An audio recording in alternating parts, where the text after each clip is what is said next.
O século passado vai entrar para a história das artes como um dos séculos mais importantes de todas as áreas. Não apenas na pintura, na música, na escrita, não, em tudo. E esse vídeo vai tratar mais especificamente da poesia lírica. É uma divisão um pouco redundante hoje em dia, mas vamos falar sobre o poeta do Novo Testamento e o poeta do Velho Testamento. Eu uso essas duas nomenclaturas para falar de Ezra Pound e T.S. Eliot, porque mesmo eles sendo muito próximos e amigos, eles possuem duas formas diferentes de representar o mesmo anseio. Eles representam a degradação da humanidade, das artes, de formas completamente distintas. E antes de falar especificamente dos dois, vamos voltar um pouco para o século passado. Como que a arte era vista lá para 1910 e 1920. E uma das melhores obras para a gente visualizar todo aquele mundo, assim, com uma forma um pouco mais de brincadeira, é o Meia-Noite em Paris. No filme você consegue ver toda a interação entre diversos tipos de artistas diferentes. Paris era uma festa, assim como o Hemingway escreveu. Então você conseguia ver pintores interagindo com escultores que interagiam com poetas, que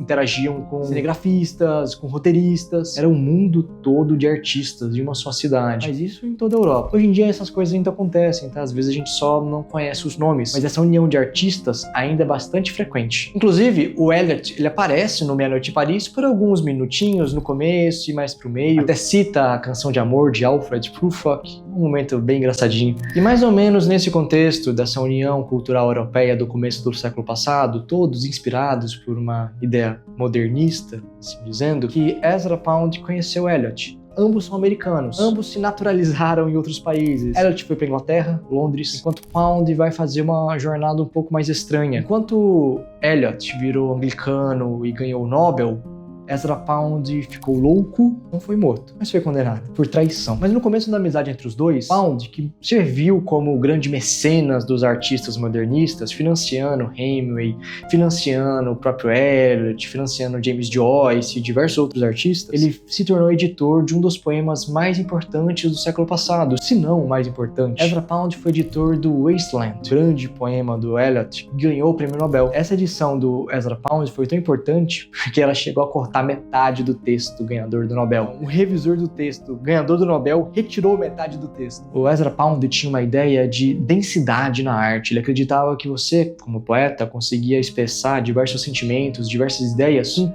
pouquíssimas palavras. Então faz sentido todo esse corte que ele fez no poema de The Wasteland, do Eliot. E como eu comentei antes, mesmo os dois tendo uma postura bastante diferente, o Ezra Pound aparecendo como um orador bruto, um orador que não vai te dar tempo para responder, e o Eliot um pouco mais calmo, mais compreensivo, os dois vão falar dos mesmos problemas da modernidade. O texto deles, claro, de uma decadência moral, espiritual e cultural que estava acontecendo naquela época. Chega a ser engraçado a gente pensar nisso, né? Porque eu estou aqui agora falando de dois grandes poetas do século passado e eles falavam mal da própria geração, do espírito geracional. No caso do Eliot, chega a ser mais complicado, porque para ele a cultura estava decadente desde depois de Dante. Dante começou, a cultura já era decadente, já começou a decair. Aí até mesmo Shakespeare, que era um grande artista na visão de Eliot, ainda assim representava uma arte decadente. E isso vai ficar bastante claro nos poemas dele. Agora eu vou fazer uma breve leitura de dois textos, um de cada. Eu vou ler um canto específico dos cantares do Ezra Pound e vou ler um trecho de Burn Norton,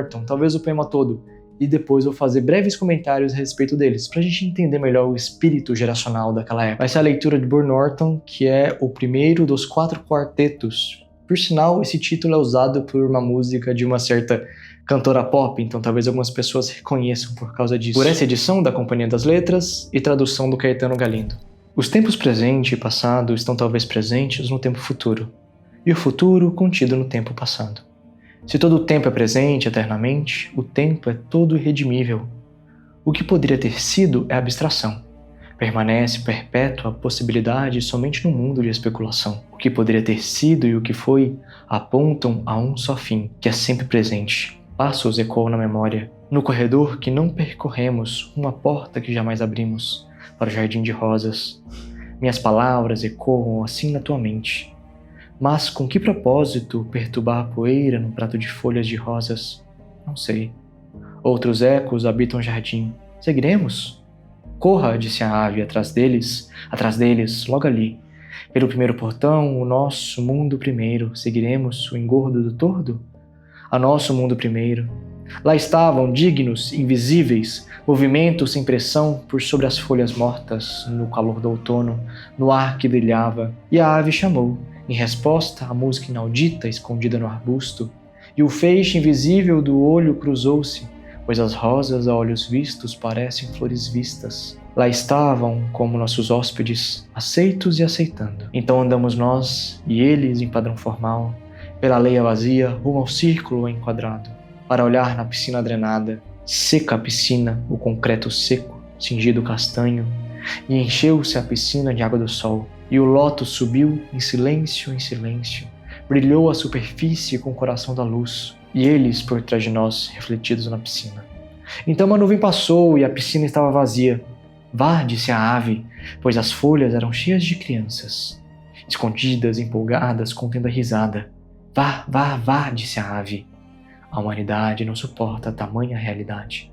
Os tempos passado e futuro, o que poderia ter sido e o que foi, apontam a um só fim, que é sempre presente. Esse foi o primeiro capítulo de Burnt Norton, que é a primeira parte dos 4 quartetos. Vou fazer os comentários um pouco depois. Agora vamos dar uma olhada como Ezra Pound escrevia, de uma forma muito diferente, mesmo os dois sendo muito próximos, amigos, pessoais e tendo uma mesma ideia geral da cultura e do mundo. Ezra Pound eu vou ler na tradução do Augusto de Campos, nessa edição da Cobalto. Vai ser o canto 45 dos Cantares, o canto da usura. Um canto bastante famoso e às vezes até mesmo polêmico, mas não vamos focar nisso. Vai ser outro ponto que vamos comentar. Com usura nenhum homem tem casa de boa pedra, blocos lisos e certos que o desenho possa cobrir. Com usura nenhum homem tem um paraíso pintado na parede de sua igreja, árvores e luz, ou onde a Virgem receba a mensagem e um halo se irradie do entalhe. Com usura ninguém vê Gonzaga, seus herdeiros e concubinas. Nenhum quadro é feito para durar e viver conosco, mas para vender depressa. Com usura, pecado contra a natureza. Teu pão é mais e mais feito de panos podres. Teu pão é o papel seco, sem trigo do monte, sem farinha pura. Com usura o traço se torna espesso. Com usura não há clara demarcação e ninguém acha lugar para sua casa. Quem lavra a pedra é afastado da pedra, o tecelão é afastado do tear. Com usura a lã não chega ao mercado, a ovelha não dá lucro com a usura é uma praga. A usura embota a agulha dos dedos da donzela, tolhe a perícia do firandeiro. Pietro Lombardo não veio da usura, Dútil não veio da usura, nem Pier della Francesca, nem João Bellini veio, nem usura pintou la calúnia. Angélico não veio da usúria, Ambrógio Paredes não veio, nenhuma igreja de pedra lavrada com a inscrição Adam Meficit, nenhuma Saint-Trophime, nenhuma Saint-Hilaire. Usura enferruja o cinzel, enferruja a arte e o artesão, rói o fio no tear, mulher alguma prende ao gil o ouro na sua trama. A usura é um câncer no azul, o carmesim não é bordado, o esmeralda não encontra um menlim. Usura mata a criança no ventre, detém o galanteio do moço. Ela trouxe paralisia ao leito, jaz entre noivo e noiva. Contra a natura, putas para Eleusis, cadáveres do banquete a comando da usura. Uma pequena nota. Usura é uma taxa pelo uso do poder de compra, cobrada sem levar em conta a produção, muitas vezes sem levar em conta as possibilidades de produção. Daí o fracasso do Banco Médici. Agora vamos fazer breves comentários dos dois poemas. Pela minha recitação deu pra ver que eles têm propostas muito diferentes. Apenas pela forma que eu leio já fica bem claro. Mas os dois poemas são um pouco complexos. Então nessa primeira leitura, o ideal não é nem mesmo entender, mas sentir. Isso pode ser até mais fácil no poema do Eliot, por motivos óbvios. Então vamos lá pro primeiro poema. O Eliot abre o poema de uma forma diferente, uma forma que às vezes até mesmo o Pound poderia reclamar, dependendo do momento que ele está na história. Mas ele abre com uma reflexão filosófica, não com imagem. Porque naquela teoria modernista que o Pound vai ser um dos grandes influenciadores com o vorticismo, ele vai dar uma ideia de imagem. Você sempre vai começar o poema com uma imagem. Nesse texto, o Eliot faz diferente. Ele começa com uma ideia filosófica. Naquele, os tempos presente e passado estão talvez presentes no tempo futuro, e o futuro contido no tempo passado. O poema não fala sobre sentimentos. Ele faz acontecer no leitor enquanto lê. Ele tem uma estrutura cíclica, uma abstração, aí vai uma imagem, uma abstração e uma imagem. E é um ciclo intencional. Logo depois, Ele começa com a imagem do jardim, né? No corredor que não percorremos, uma porta que jamais abrimos, para o jardim de rosas. Minhas palavras ecoam assim na tua mente. Mas com que propósito perturbar a poeira num prato de folhas de rosas? Não sei. Ele brinca muito com essa ideia do tempo. O passado, o presente, o futuro, eles se colapsam num único ponto. É um presente eterno. Todo o tempo é irredimível. O sofrimento humano vem dessa relação com o tempo. Ele fica também nesse uso de quiasmas. Os versos se invertem para fazer o tempo colapsar dentro da própria forma. Além de que todo esse poema você tem aquela ideia da infância. A parte da piscina, o concreto seco, o pássaro. Ele dá uma sensação de infância. E essa infância ela aparece como o único estado de presente puro. E quando se perde a infância, perde o presente. As imagens centrais nesse poema é o roseiral, é aquilo que poderia ter sido e não foi. E é o saudosismo, como se fosse uma trapaça. A gente vê essa piscina seca que enche de luz solar. É como se fosse um momento de graça, uma iluminação súbita e breve. Temos a visão da Lótus, que é uma ascensão do barro ao espiritual, mas sempre preso à matéria. Temos uma nuvem que vai apagar a piscina. Ela vai dar uma ideia de um fim desse êxtase estético, dessa infância. Então uma nuvem passou e a piscina estava vazia. Esse eles invisível, uma presença não nomeada que acompanha o leitor do nascimento à morte. Temos também sempre esse pássaro que é uma voz que chama para o passado e depois expulsa. Outra passa do saudosismo aparece novamente. A fase central de todo esse poema é uma que talvez tenha até ficado destacada nessa leitura. A humanidade não suporta tamanha realidade. Se fosse centralizar todo o poema, seria nessa ideia. A humanidade não suporta tamanha realidade. E já na técnica poética, nesse poema, o Eliot vai usar aqueles 3 conceitos que o Ezra Pound trabalha bastante, que é a fanopeia, a logopeia e a melopeia. A logopeia pode ser vista como conceito, abstração. A forma que o Eliot abre o poema usa bastante esse conceito. Já a fanopeia é a imagem visual, é aquilo concreto que você está vendo. São as crianças, os pássaros, o roseiral, a piscina. De forma simples, vai ser isso. Já a melopeia vai ser um pouco mais difícil de ver por causa da leitura em português. Eu não li em inglês, mas seria essa parte mais musicada do poema. Seria a forma que as palavras se unem durante a própria leitura. Eliot, nesse poema, também ele faz um monólogo de múltiplas vozes, sem você saber exatamente quem está falando. É algo até bastante complexo, mas na técnica do Eliot pode fazer sentido. Quando ele escrevia os poemas, ele acabava pegando o papel, escrevia vários versos diferentes, cortava os versos, colocava numa caixa, deixava maturar por alguns meses, dias, anos, soltava essa caixa e depois conseguia formar um texto com diversos momentos distintos. Então, você consegue ver em diversos poemas distintos do Eliot essa voz múltipla. Você não consegue definir quem está falando. E esses fragmentos, eles formam uma imagem que você só consegue ver de longe, como se fosse um rosto do surrealismo feito por várias frutas diferentes e você só consegue ver de longe. O poema no original, ele não usa versos livres. Ele usa uma forma diferente de contagem. Você vai contar através dos acentos, uma forma anglo-saxã de acentuação fixa. Todo o poema ele foi construído para ser relido. A chave do começo está no final, e o entendimento do final está no começo. Antes de comentar em específico o poema do Ezra Pound, eu vou fazer um breve comentário a respeito da técnica que ele usava, pelo menos da linha de raciocínio que ele vai seguir. Ezra Pound ele foi muito influenciado por uma ideia chinesa de poesia, então ele gostava muito de representar imagens. Dentro da cultura chinesa, da escrita, nós temos imagens literais sendo representadas por ideogramas. Então, o ideograma de homem, ele pode ser associado a literalmente o desenho de um homem, assim como o desenho de uma árvore, assim como o desenho de sol. Esses ideogramas muitas vezes representavam literal a ideia que quer passar.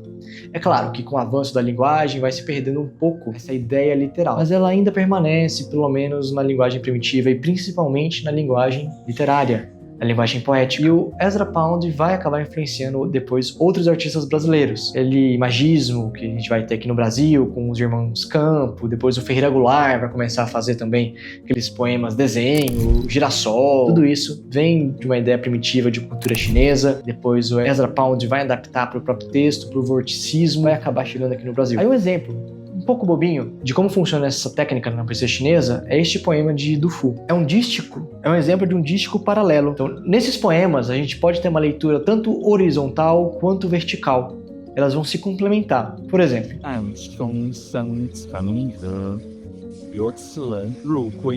dilatado o peito, nascem em andares, nuvens. Tendidos olhos, entram em retorno pássaros. Você tem o dilatado acima de estendido e peitos acima de olhos. Vai ficar fazendo esse jogo quase o tempo todo. O peito estende as nuvens que acumulam.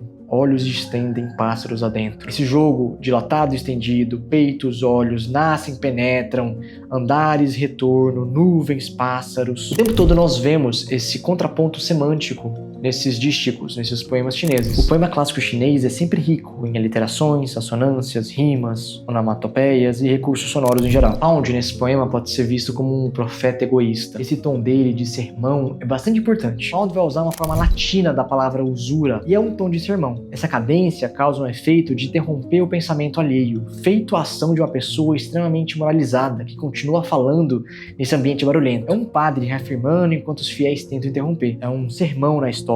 Com usura, o traço se torna espesso. Com usura, não há clara demarcação. E ninguém acha lugar para a sua casa. Quem lavra a pedra é afastado da pedra, o tecelão é afastado do tear. Aqui, com essa usura, o homem que sentiria prazer em trabalhar a madeira não faz mais isso. É mais fácil ser um corretor de ações da Faria Lima e se contentar com um bezerro de ouro, sendo que ele mesmo poderia esculpir volutas com a própria mão. Ele seria provavelmente mais feliz e teria a mesma grana. Nenhum quadro é feito para durar e viver conosco, mas para vender depressa. Esse trecho representa a base da economia moderna. É tudo descartável. É pura obsolescência programada. Tudo é feito para o consumo, não para durar. Ninguém mais constrói uma grande catedral de Notre Dame. Hoje em dia faz casas de odontologia. E Pound, nesse trecho específico, ele pode ser um grande exemplo. Hoje em dia as pessoas tiram fotos de forma bem trivial. É algo comum, normal. Você tira foto, esquece, apaga, nunca posta, às vezes posta uma foto aleatória de qualquer momento. Se você for pegar as fotos de Ezra Pound, você vai ver que ele é muito fotogênico. Isso é até estranho, porque ele não é um artista bonito, ele não é uma pessoa que vai ter charme nem nada disso. Mas as fotos dele são muito impactantes. É claro, também vai depender do próprio fotógrafo, mas ele tinha um bom senso artístico até mesmo para essas fotos. As fotos para durar, não para ser descartado. Quem lavra a pedra é afastado da pedra, o tecelão é afastado do tear. Aqui não há mais arte, não há mais manufatura. Tudo que existe agora são skillless jobs. Empregos de fábrica em que você constrói a porta de um carro, mas não aprende a construir um carro. Você se torna um corretor e vende casas, mas não sabe construir uma casa. Também temos a ideia da lâmpada. A lâmpada pode ser vista como o maior signo da escravidão moderna. Ela tenta se igualar ao sol e destrói esse nosso ciclo biológico. E é o primeiro produto da obsolescência programada. Também confunde as cargas hormonais e acaba com o tempo de trabalho, que agora pode se estender. Dois outros nomes que falam sobre esse problema da lâmpada e da luz é o Junichiro Tanizaki, naquela obra Em Louvor da Sombra, que às vezes pode ser visto como uma obra de paródia. Mas ele diz a respeito da luz dentro da cultura japonesa. Mas o nome brasileiro, que tem textos contra a luz de lâmpada, é o Gilberto Freire. Naquele Diário de Aprendiz, alguns textos que ele escrevia para o Jornal de Pernambuco, tem um capítulo que ele fala que as famílias antigamente se reuniam em torno da lareira para ler, para se divertir, contar do dia, comer, e por causa da lâmpada eles não fazem mais isso. Diria ele agora, que todos esses cômodos separados, luz branca o tempo todo. Gilberto Freire sempre foi um nome polêmico, né? Imagina agora como seria hoje em dia. E novamente a respeito dessa parte, a lã não chega ao mercado, a ovelha não dá lucro com a usura. Antigamente as famílias só tinham uma roupa. Isso é absurdo para nós hoje em dia. Mas foi por isso que eles escolheram a indústria, que em vez de eles manufaturarem toda a roupa, ser algo que duraria anos e anos, e era super caro, agora você consegue comprar roupa de plástico, poliéster, por preços absurdos, e você tem um guarda-roupa lotado de roupas, mas que não duram, que todo ano você tem que comprar de novo. Nada é feito para durar, a não ser que você tenha muito dinheiro. Com usura, o traço se torna espesso. Com usura, não há clara demarcação. Hoje em dia, a fronteira é tão ampla que já não há mais divisão. Só fronteira. Você tenta impor limites arbitrários demais e acaba não tendo demarcação alguma.